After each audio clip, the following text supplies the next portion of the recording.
Assalamualaikum warahmatullahi wabarakatuh.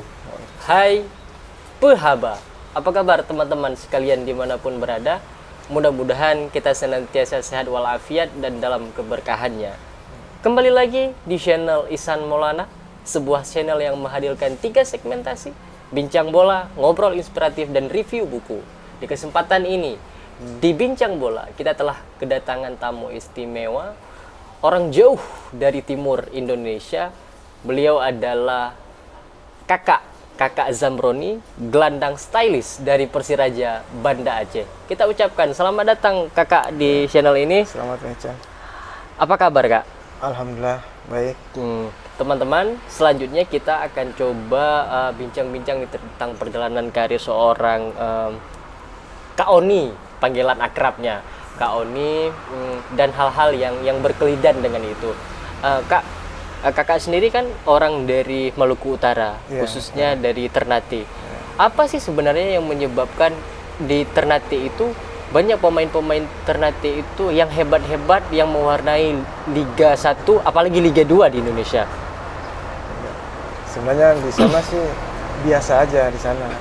Cuma mungkin kayak di Aceh juga, di sana mungkin bakat alam ya. Jadi orang di sana mungkin latihan aja, sama latihan, kerja keras, ya sama kayak di sini aja. Bisa aja. Berarti dasarnya adalah bakat-bakat alam ya, bakat alam rata-rata di sana.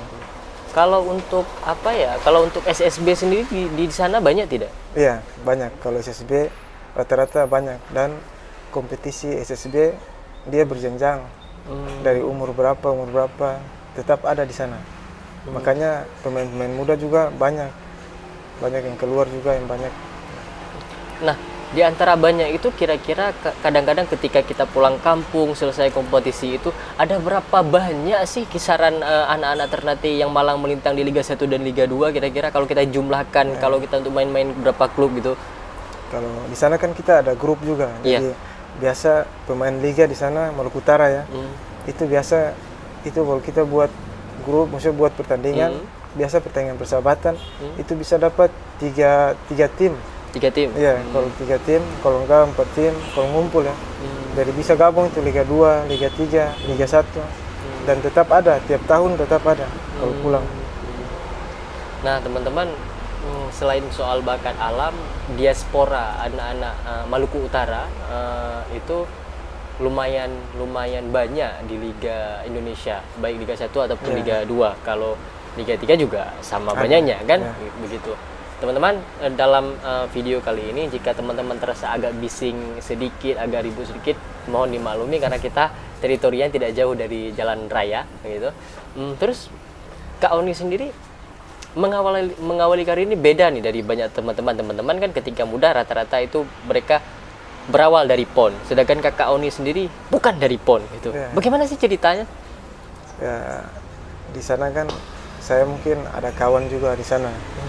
Jadi biasa dia ajak, waktu pertama dia ajak, dia tanya, Zamroni mau kemana? Maksudnya ada tim yang tawar, maksudnya buat seleksi di sana. Oke, boleh. Jadi pertama dia bilang di Medan, pertama ngomong dia bilang di Medan. Padahal waktu sana langsung beralih di Aceh. Jadi datang di Aceh, seleksi, ya seleksi seperti biasa aja. Mungkin pelatih asing ya, jadi ya itu. Pelatih asing, jadi ya seleksi. Jadi saya pertama ke sana, saya main striker, bukan main gelandang, striker. Pas waktu seleksi kan pemain asing kan banyak. Dalam Aceh tim itu kan Aceh United 5 pemain asing kan. Kalau kita ambil striker kayaknya susah masuk karena satu sisi persaingan ya. Jadi pelatih asing dia bilang udah, dia kan ada asistennya juga, translate ya. Dia bilang kamu main agak geser ke sayap aja.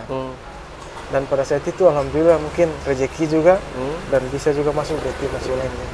Nah, berarti boleh dibilang tim pertama Kak Oni tim pro itu adalah Aceh United. Aceh United. Aceh United. Berarti teman-teman, Kak Oni ini dia dengan bumi serambi Mekah yang saat ini dia membela Persiraja bukan hal yang asing di tanah Aceh. Sudah sedari awal Aceh United gitu.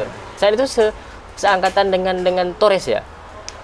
Atau lebih duluan Kak Oni? Lebih duluan. Lebih duluan. Dulu masih sama-sama Bang Wahyu Awe, Bang Wahyu Awe. Bang Kur. Cuma Bang dulu kan Kur, kita masih junior ya. Iya, iya, iya. Kita iya. masih junior dulu. Tapi dekat juga sama mereka. Yang ketika sudah ada Torres yang Torres jadi pemain terbaik itu kakak ini sudah tidak lagi di Aceh United saat itu. Enggak. Kan udah di Persiraja itu. Oh iya, iya, iya. Terus waktu berjalan musim berganti gitu. Setelah Aceh United kak ini kemana saat itu? Setelah Aceh United 2013-2014 saya ke Persitara. Persitara Jakarta Iya, Utara. Persitara Jakarta Utara. Persitara Jakarta Utara. Situ begitu juga. Ada pelatih dari Ternate namanya Om Son. Om Son. Marison ya. Dia telepon. Pas itu saya lagi di Jakarta. Dia telepon suruh datang seleksi aja. Main di Persitara seleksi. Pas datang seleksi itu putaran kedua. Bukan putaran pertama, putaran kedua. Itu saat itu divisi utama. Divisi utama. Divisi utama. Iya, pemainnya juga saya ingat siapa? Patricio Jimenez. Ya, ada beberapa pemain asing situ 3. Datang, saya sendiri datang, nggak tahu jalan, naik bus saja, datang seleksi. Seleksi hari Minggu, hari Rabu udah main pertandingan kandang pertama. Jadi seleksi langsung dapat diterima, masuk mes, langsung hari Rabu main putaran kedua. Alhamdulillah rezeki juga. Di Iya, situ. rezeki juga di situ. Tapi di antara Persiraja, Aceh United, Persitara gitu kan, boleh dibilang Kak Oni ini paling lama berseragam baju daripada PSPS Pekanbaru ya. Ya, Berapa musim membela? dari saya Persitara kan 2 musim. 2 musim pindah ke PSPS. PSPS 2014, 2015. 2 musim, 4 musim di sana. Di PSPS. 2017 saya nggak berangkat, dipanggil juga. Kayak saya kan sama Andre. Iya. 2014-15 di PSPS kan. 2016 kita nggak berangkat. 2017 dipanggil. Saya bilang Andre kamu pergi aja karena istri mau melahirkan. Iya. Saya bilang Andre pergi, dia nggak mau, dia bilang udah. Kalau gitu kita main Liga 3 aja Persito. Ya, dari situ kita ingin isi Liga 3 aja. Dia nggak mau pergi. Saya bilang pergi aja, nggak apa-apa. Dia bilang udah sama-sama aja. Jadi pas 2018 PSPS panggil lagi. Panggil putaran kedua baru pindah ke Persiraja. Nah, banyak teman-teman yang barangkali tidak tahu. Biasanya Kak On itu sepaket dengan Kak Andre Abu Bakar. Bukan Kak Oninya biasanya. Kak Andrea sih yang biasanya itu nggak mau jauh-jauh gitu. Apa sih yang menyebabkan Andre itu nggak bisa jauh-jauh? Apakah dari kecil sudah bersama atau memang karena chemistry aja gitu? Iya. Atau dia takut kalau ada Kak Oni nggak ada yang asis gitu? Jadi kita emang sama-sama udah dari Tarkam apa, pokoknya sampai di kantor pun sama-sama di sana. Kerja juga bersama. Tarkam pokoknya apa. Jadi udah biasa kan. Jadi dia main striker, saya main gelandang. Pokoknya kita udah tahu lah kalau Andre minta bola ya udah saya udah tahu dia. Dia juga begitu. Dia kalau saya bola dia udah tahu saya. Mungkin gitu juga. Dan kalau kita berangkat mungkin ada kawan kayaknya, ada kawan ngobrol. saling menjaga, saling inilah ya. Terus kabarnya saya dengar sih ketika beberapa pemain dari ex PSPS hengkang ke Persiraja beberapa musim lalu. Awalnya itu yang diajak sebenarnya Andre duluan ya. Tapi Andre yang kemudian menanyakan bisa nggak kalau ada satu lagi, habis itu Kak Auni pun galau hampir ke bandara. Gimana sih cerita kecil itu? Iya, itu kan memang benar karena waktu kita pertandingan terakhir lawan Persiraja kan putaran pertama pertandingan terakhir ketemu Persiraja.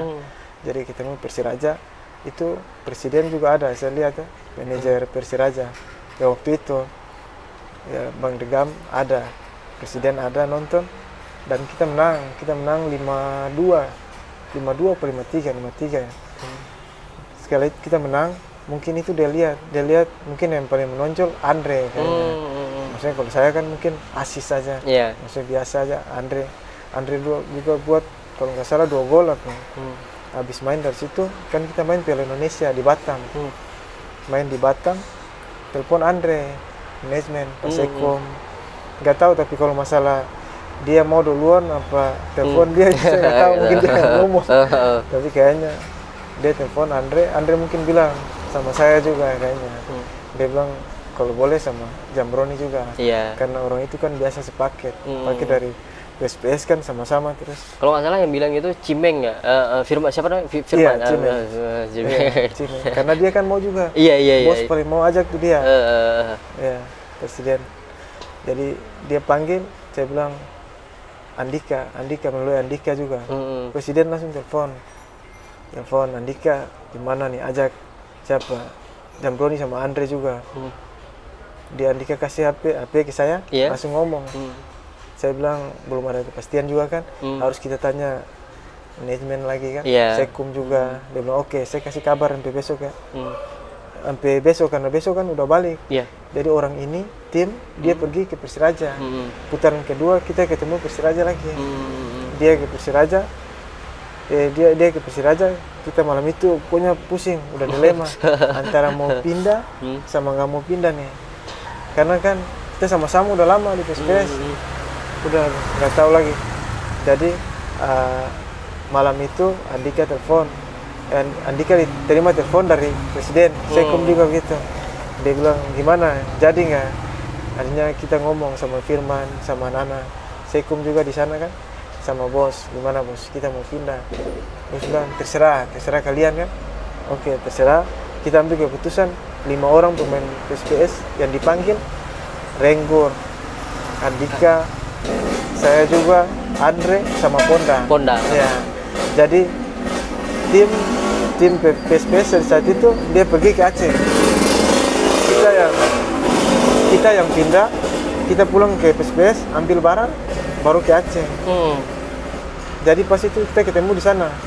Ya, kita ambil barang dari Batam ke Pekanbaru ke Aceh. Anak-anak dari Batam langsung ke Aceh. Ketemu lagi di sana. Gitu. Itu kronologisnya. Nah, dan ketika bergabung dengan Persiraja, kan nggak butuh waktu lama untuk segembong daripada PSPS itu untuk menyatu dengan. Apa sih yang menyebabkan teman-teman semua itu cepat berbaur? Oh, ya mungkin kalau dari kita mungkin adaptasi ya. Cepat ngobrol, mungkin bicara. Kayak Usnujon pada saat itu kan, Usnujon juga baru masuk gitu. Dan kita juga baru kenal, maksudnya baru kenal kan sama dia paling ajak ngobrol. Terus yang kita dapat coach Ahyar juga, formasinya juga yang kita waktu main di PSPS gak beda jauh dapat dari Persiraja. Dan pada saat itu PSPS urutan ke-3, Persiraja sendiri urutan ke berapa? 7 kayaknya. Ya, kita masuk di situ, alhamdulillah ya. Maksudnya berjalannya waktu di kandang kita poin. Ya, bisa naik sampai ke urutan kedua itu. Di kandang memang dari masa coach Ahyar hingga coach Henry Susilo, kita memang nggak pernah kalah. Paling banter itu hanya Seri. Memang marwahnya Lampineng. Terus kalau kakak Andri sendiri ketika musim kemarin kan menjadi salah satu bagian terpenting lah, tanpa meng-underestimate dari teman-teman yang lain untuk meloloskan Persiraja ke kasta tertinggi sepak bola Indonesia. Itu menjadi pencapaian tersendiri tidak sih? Ya, sejauh ini memang luar biasa ya, mungkin. Dan setiap pemain harus punya mimpi ya. Tanpa kerja keras, tanpa doa juga, itu bukan suatu penghalang untuk kita bisa bermimpi ya. Karena semua orang juga pasti bisa, yang penting sabar. Iya, kerja keras dan berdoa pasti bisa. Nyangka nggak sih pada akhirnya bersama Persiraja bisa naik kasta? Nyangka kan itu rezeki ya, rezeki. Karena 2018 kita hampir lolos juga, tapi kan kalah sama PSS Sleman ya. Kalah di kandang, padahal kalau kita seri aja udah bisa semifinal, tapi belum rezeki. Mungkin Tuhan kasih tahun depannya 2019 ya begitu. Penting sabar, kerja keras aja, berdoa, insya Allah. Berarti kalau kita flashback sedikit di 2018 di Sleman itu jadi sore yang sangat menyakitkan ya. Menyakitkan. Itu, waduh. Apa efeknya sih bagi Kak Oni sendiri setelah pertandingan itu? Pertandingan itu sebelumnya tim Persiraja saya lihat kekeluarganya begitu kuat ya. Maksudnya kita ada sama-sama, maksudnya suka duka, sampai siapa yang main, siapa yang cadangan, kita saling support. Kayak saya cadangan, siapa pada saat itu Nakata juga main, kita saling support, ayo main. Makanya waktu kayak kita kalah di sana, memang itu sangat sedih lah buat saya. Ya. Itu jadi apa ya? sore kelabu di Aceh hari itu luar biasa duka karena sudah berharap kan. Nah kemudian di musim berikutnya kan kita lolos. Saat itu kita punya kesempatan masuk ke grand final saat itu, tapi kita tidak beruntung, kalah penalti dengan Persik Kediri. Apa sih yang sebenarnya terjadi saat itu? Waktu kan yang kita lawan Persik Kediri, itu kan kita adu penalti ya. Maksudnya pada saat itu mungkin kita baru datang juga. Waktu di sana kita penyesuaian juga. Saya ingat itu anak-anak rata-rata memang fight ya, tapi kesempatan untuk menang kita lebih banyak daripada Kediri Pertama peluang kita yang harus buat gol itu paling lebih banyak daripada Kediri, karena Kediri waktu dia kuasai bola dia syuting aja dari luar dia. Tapi kalau kita memang peluang kayak Devri Rizky, kayak Torres ada peluang harus buat gol, tapi mungkin rezeki ya, rezeki lebih ke Kediri. Saat itu di babak pertama beda ya intensitas babak pertama dan babak kedua. Setelah agak kurang sih mungkin di babak pertama itu, apa yang terjadi di ruang ganti sih sejujurnya? Memang itu mungkin pertandingan pertama di Bali ya. Itu waktu kita masuk babak kedua memang Coach Henry agak marah ya. Iya, dia itu hal yang jarang terjadi. Jarang sekali terjadi, nggak pernah dia marah kayak waktu kita di Bali. Memang nggak pernah. Yang ada biasa dia motivasi, ayo pemain kerja, tapi memang hari itu marah betul. Iya, marah betul karena kita secara kolektivitas tim, maksudnya nggak biasanya kita main kayak begitu. Memang lawan Kediri memang babak pertama habis kita. Pokoknya dimarah-marahin aja sama kita.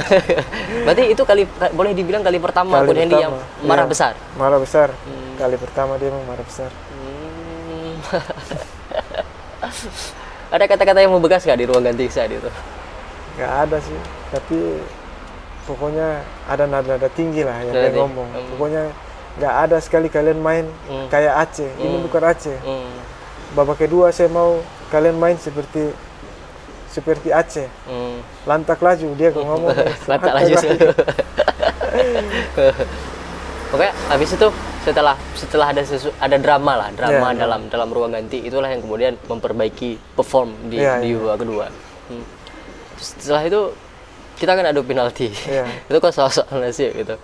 Ada feeling nggak bakal kalah saat itu? Kalau feeling bakal kalah, nggak ada pemain yang pasti mikir untuk kalah kan. Semua pasti mikir untuk menang. Dan memang gitulah, keberuntungan lagi berpihak ke Persik Kediri ya. Karena kalau adu penalti kan faktor laki aja.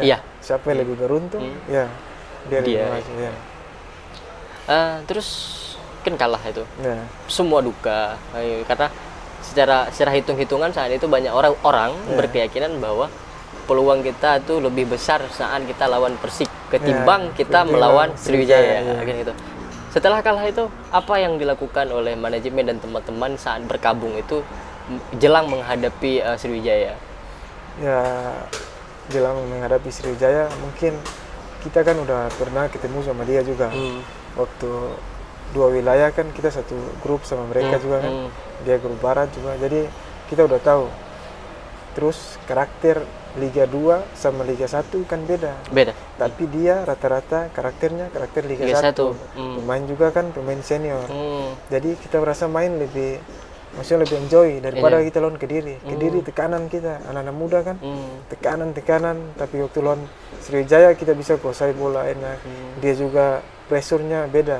Pressure-nya delay dulu, dia berlambat. Kalau Kediri kita kuasai bola, dia press. Tapi kalau Sriwijaya jadi kita main agak enak. Dan tim pada saat itu agak sedikit optimis ya. Ketika lawan Sriwijaya kita pasti bisa menang. Berarti optimismenya berbeda saat Berbeda, itu. ya, berbeda.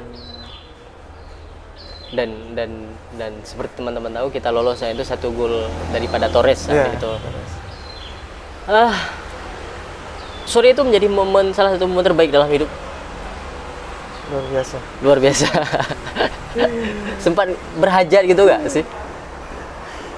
Nggak ada, tapi kan besoknya kita mau main lawan Sriwijaya. Kita dikumpul tuh. Saya, Andika, pemain luar lah. Saya, Andika, Andre, sama presiden di hotel di Bali kan. Kalian mau main Liga 1 nggak? Siap main. Kalau kalian mau main Liga 1 hari besok kita harus menang. Nggak ada kata kalah. Kalian ini pokoknya kalian ini aja yang main. Jadi pada saat itu memang kita udah mikir kalau kita lolos ya pasti maksudnya dia masih pertahankan kita kan. Jadi otomatis kita harus kerja keras. Tanpa dia ngomong juga tim akan kerja keras. Bisa motivasi untuk diri sendiri harus ada kan.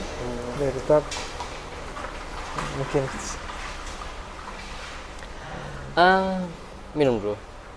Teman-teman, kita minum kopi aja dulu. Itu sangat. Terus ngomong-ngomong nih, Kak Oni sendiri kan mengidolakan kakak nih, kakak Iniesta. Apa sih yang menjadi kedua mereka itu berbeda dari gelandang-gelandang lain sehingga Kak Oni sendiri menjadikan keduanya sebagai referensi dalam bermain? Kalau pertama kakak waktu kalau dia kelebihannya waktu dari transisi dari bertahan ke menyerang itu bagus karena dia punya kecepatan dribble. Ya, makanya saya sering nonton dia, saya lihat dribble. Kalau dribble bola bisa 2-3 orang dia bisa lewatin gelandang. Kan jarang orang main kayak gitu. Dan dia bisa buat gol. Dan saya banyak nonton dia dari begitu mungkin. Dari dia bisa dribble dari belakang, dari tengah sampai ke striker, dia bisa buat gol di situ. Itu bisa kelebihan dia ya, dari kakak mungkin ya. Kalau Iniesta sendiri? Kalau Iniesta penguasaan bola. Iya, ketenangan. Waktu dia atur bola bagaimana bisa mempercepat penyerangan, bisa memperlambat, dia bisa atur situ. Dan kuasai bola dia susah untuk lawan ambil. Padahal postur tubuh tidak begitu besar. Postur tubuh dia kan kecil, tapi penguasaan bola itu luar biasa. Dan visi yang sangat tajam. Terus sekarang kan sudah di Liga 1, sebuah pencapaian kali pertama Kakak Oni juga mentas di Liga 1 kan. Kalau dulu divisi utama di Persitara ya. Kalau ditanya apa harapannya sih ya pasti yang melakukan yang terbaik kan gitu. Jadi untuk jam bermain sendiri Kak Oni punya target tersendiri sih dalam hati kecil, misalnya dari berapa pertandingan. Kalau dikasih kesempatan itu saya minimal sekali di Liga 1 dapat 15 pertandingan atau 10 pertandingan. Ada nggak sih target-target pribadi untuk mempush diri gitu? Kalau target pribadi setiap pemain pasti ada. Pasti ada. Iya. Ambisi pemain juga pasti ada. Tapi kalau kita mau lihat lagi secara tim, ego itu biasanya saya kesampingkan dulu. Jadi ketika latihan memang kita serius, kita kerja keras. Tapi kalau ketika main, saya cadangan, ya nggak apa-apa, kita berikan support aja. Misalnya siapa yang main duluan, yang penting untuk tim nggak apa-apa. Tapi untuk kalau diri sendiri kesempatan main harus ada ya. Maksudnya motivasi terus target main harus tetap ada. Susah tidak sih memilah ego dalam sebuah tim? Karena begini, ada kalau alasannya adalah jam terbang, banyak pemain yang sudah jam terbang tinggi tapi susah meredam ego. Nah, kalau alasannya adalah demi kepentingan tim semata-mata, juga kadang-kadang terdengar naif. Apa sih yang membentuk karakter seseorang pemain itu bisa memilah ego yang besar itu saat temannya bermain? Yang bisa memilah tuh biasanya support ya. Support. Karena kalau kita dalam keadaan pemain di dalam, maksudnya kawan kita, kalau rasa kurang ikhlas dari kita untuk dia di dalam pasti susah. Karena kita biar gimana, kita tetap harus tetap fokus ya. Iya. Tetap fokus, perhatiin jangan sampai kesempatan kita untuk masuk hilang. Iya. Bisa saja banyak pemain yang gitu. Waktu kawan lain main, mungkin dia rasa, ini kok bukan saya yang main, Iya. kok dia yang main. Pas waktu kawan main, pergantian dia masuk, dia belum siap. Iya. Rata-rata begitu. Makanya kalau saya pribadi, kalau ada kawan saya main gelandang, nggak apa-apa, maksudnya saya support. Udah terjadi beberapa kali, kayak kemarin Ferry Komol, Iya. kayak Nakata, kalau dia main duluan, saya datang support dia. Ayo, bisa hari ini kita bisa menang. Pokoknya kita di luar tetap doakan, tetap harus hari ini kita fight, menang. Dan itu juga kalau kita main, dia juga kasih support ke kita. Jadi pas saat kita masuk, kita bisa penyesuaian lagi. Iya. Terus bagaimana sih Kak Oni sendiri melihat gelandang-gelandang lokal Iya. di Indonesia bersaing dengan gelandang-gelandang asing, di Liga Indonesia gitu? Kalau menurut saya, kalau masalah saingan mungkin strategi pelatih ya. Iya. Iya, karena pemain asing juga kan rata-rata di striker, gelandang, Stopper. sama stopper rata-rata itu. Jadi kesempatan main paling kesempatan bermain aja dan strategi. Ya mungkin itu dari pelatih aja. Kalau dia berikan kesempatan, ya mungkin harus cepat sesuai dengan instruksi yang dia mau buat. Ya bisa kita keluar dari situ lah. Nah, ini kita akan coba tanya-tanya hal-hal yang sederhana terhadap rekan-rekan duetnya Kakak Oni di Persiraja. Kak Oni, saya akan coba tanya-tanya nih kelebihan masing-masing daripada rekan-rekan Kak Oni yang di posisi gelandang dalam kacamata Kak Oni sendiri. Nah, pertama kita mulai dengan orang yang paling banyak humornya dan perkatif, Ferry Komol. Apa sih keistimewaan seorang Ferry Komol ketika Ferry Komol mungkin saya kenal dia juga dibilang udah lama juga lah. Iya. Hampir 1 tahun lebih lah. Mungkin kelebihan yang jarang, maksudnya orang lain juga susah sama dia punya long pass yang akurat. Iya. Dia kadang bisa bermain pendek, kadang bisa long pass, tapi kalau long pass dia memang kelebihan dia itu mungkin. Shooting dia juga keras. Jadi kalau kita di dalam lapangan bisa ajak komunikasi. Enak juga untuk. Dan long pass dia itu sangat bermanfaat untuk strategi counter attack. Counter attack sangat bermanfaat. Kemudian kita geser ke kapten nih, Nakata. Apa sih? Kalau Nakata, maksudnya yang menurut saya ya, menurut saya juga dia orangnya fight ya. Fight. Ya, nggak mau kalah juga. Dan terus rasa kepemimpinannya di lapangan juga sebagai leader bisa, sebagai kapten kan, jadi bisa menyatukan mungkin di lapangan, di luar lapangan juga bisa. Makanya layak kalau dia jadi kapten juga. Layak. Menurut saya layak. Bisa jadi role model untuk teman-teman. Terus siapa yang gelandang lagi selain Kak Oni? Gelandang asing ya. Apa yang istimewa dari Jatuh? Apa yang istimewa dari Dibal sendiri? Kalau Dibal ya, kalau rata-rata pemain asing sentuhannya bagus, terus long pass-nya bagus, penguasaannya bola juga bagus. Cuma kelebihannya mungkin shootingan ke gawangnya dia lebih bagus dia. Iya. Segi akurasi ya, kan pemain Brasil stylish juga, suka. Nah, satu lagi nih, pemain muda di sektor gelandang yang baru saja promosi ke tim utama, Michel atau Muhammad Mikail. Apa sih kira-kira Tunas ini? Apa yang istimewa dari seorang Tunas ini? Saya lihat untuk Michel sendiri ya, untuk prospek kedepannya ada. Dia bisa. Dia dari segi penguasaan bola juga ada. Dia dari segi bisa kerjasama sama tim juga bisa. Tinggal cepat adaptasi karena mungkin udah senior kan beda lagi. Iya. Ya. Mungkin cepat adaptasi biar tambah jam bermain aja. Iya. Dan yang penting belajar aja. Belajar tetap, terus. Iya, jangan cepat puas. Jangan cepat puas. Ya, mungkin itu. Ini kan pandemi. Ya. Ketika libur kompetisi kemarin sempat berat nggak sih? Iya. Maksudnya dari segi permainan ya. Iya.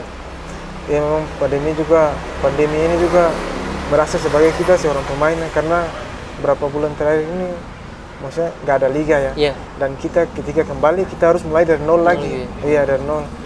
Dan mungkin itu menjadi PR buat kita juga. Berarti sekalipun di kampung atau di rumah masing-masing melakukan latihan individu, tetap kita harus mulai dari nol lagi Iya, ketika tetap tim. mulai dari nol. Karena seperti saya bilang tadi, situasinya kan berbeda, suasana ya. Iya. Kalau kita latihan di sana mungkin latihan sendiri. Hmm. Latihan sendiri kan mungkin gak lama, nggak fokus juga. Tapi kalau udah tim kan udah fokus, makanya kita mungkin terjaga dari segi stamina, strong, kekuatan. Nah, sebagai orang Maluku Utara, Iya. istimewanya orang Ternate, pasti dong punya harapan, ya keimpian gitu. Setelah sekian lama ada tim dari Maluku Utara yang kembali mentas di Liga 1. Karena sekarang mentas di Liga 3 ya. Iya, Liga gitu. 3. Apa sih pesan Kak Oni sendiri pada para stakeholder, pencinta sepak bola, atlet, apa sih terhadap kampung halaman gitu, Iya, betul. agar cepat berbenah? Menurut saya mungkin lebih peka aja. Peka. Iya, lebih peka karena di sana kayak seperti Aceh, banyak pemain-pemain muda yang Potensial. rata-rata berpotensial untuk bisa main di level yang tertinggi ya. Kayak Aceh, Ternate, kulturnya hampir sama. Dari mungkin panas di sini kan panas, di sana juga panas. Jadi putra daerahnya rata-rata lahir memang dari sepak bola. Jadi kalau sayang kalau memang nggak ada tim sepak bola di sana kan mungkin kasihan juga anak-anak kan yang main. Tapi rata-rata harus lebih kekeh lagi. Peka. Iya. Berarti untuk majunya sebuah pesepak bolaan, selain soal kepekaan, kita juga butuh orang-orang yang tidak hanya sekedar suka sepak bola, tapi juga gila bola. Gila, ya. Karena kalau suka kapan saja bisa berhenti. Iya, kalau suka mungkin dia cuma bisa nonton, kasih support gimana, tapi kalau gila mungkin dia lebih bisa berani berkorban. untuk sepak bola. Berarti insya Allah lah, mudah-mudahan pesepak bolaan Maluku Utara itu kembali bangkit dengan adanya satu tim. Karena kalau talenta SDM-nya lebih dan berdiaspora di berbagai tim di Indonesia. Apa sih keistimewaan pemain-pemain dari Maluku Utara itu? Keistimewaan pemain Maluku Utara mungkin sama aja dari kota-kota lainnya. Cuma kalau menurut pandangan saya mata lihat di sana saya juga begitu, mungkin rasa ambisi yang tinggi. Ambisi yang tinggi. Nggak mau kalah. Mungkin kita kalau main bola pokoknya harus selesai. Kalau nggak punya belum selesai, selama belum selesai, tetap kita harus kerja keras, harus menang. Ambisinya tinggi. Kalau Tulehu itu di mana, Ambon? Kalau Tulehu, iya Tulehu Ambon. Ambon. Ya. Nah, untuk Kak Oni sendiri, mungkin ini terakhir lah. Ya. Terakhir. Apa sih yang pada akhirnya memilih bertahan di Persiraja, dan mungkinkah tahun depan pergi? Untuk tahun depan saya belum mikir sampai situ. Untuk tahun ini aja untuk bertahan di sini karena kekuatan kekeluargaannya begitu kuat di sini. Dari kita di sini udah bukan siapa-siapa, udah keluarga. Jadi mungkin untuk berat ya kalau mau pindah dari sini juga. Tapi kalau rezeki di mana kan kita nggak tahu. Sepak bola kan kita nggak tahu. Tapi selama bisa bertahan di sini ya bertahan. Kalau rezeki bertahan ya bertahan. Kalau untuk mau hengkang pindah kan ke depan kita nggak tahu. Kita cuma bisa ya berdoa dan nanti Allah yang tentukan aja kemarin. Teman-teman, dari bincang bola tadi, istimewa dari Kak Oni telah banyak berbagi kisah dengan kita, terutama bagaimana sih karakter-karakter pesepak bola daripada Maluku Utara, istimewa Ternate. Di Persiraja sendiri ada 2 orang Maluku Utara, yaitu Kak Oni Zamroni dan Kak Andri Abu Bakar. Kak Oni dari Ternate, Kak Andri dari Tidore. Iya, dari Tidore. Yang satu striker, yang satu gelandang gitu. Mudah-mudahan saya dan kami doakan Kak Oni sehat terus, terhindar dari cedera-cedera parah, sukses terus, sehat keluarga, anak-anak tercinta, amin ya rabbal alamin, dan bisa membawa Persiraja di tempat terbaik. Nah, di tempat terbaik lah. Dari bincang bola tadi, mudah-mudahan ada manfaatnya jika teman-teman merasa apa yang kami sampaikan itu entah itu menginspirasi atau ada sesuatu lah yang dapat menambah khazanah pengetahuan kesepak bolaan kita, silahkan tekan tombol like, share, and comment. Satu lagi, don't forget subscribe. Terus kita juga fair. Andai Anda merasa apa yang kami bincangkan tadi banyak tanda kutipnya, silahkan dengan terhormat tekan tombol dislike. Mudah-mudahan apa yang kami sampaikan ini ada manfaatnya. Terima kasih atas segala perhatian. Mohon maaf atas segala kekurangan. Kak Oni atau Zamroni undur diri. Sampai jumpa di lain kesempatan dengan berbagai narasumber dan dengan berbagai macam topik. Saya Ihsan Maulana undur diri. Assalamualaikum warahmatullahi wabarakatuh. Ciao.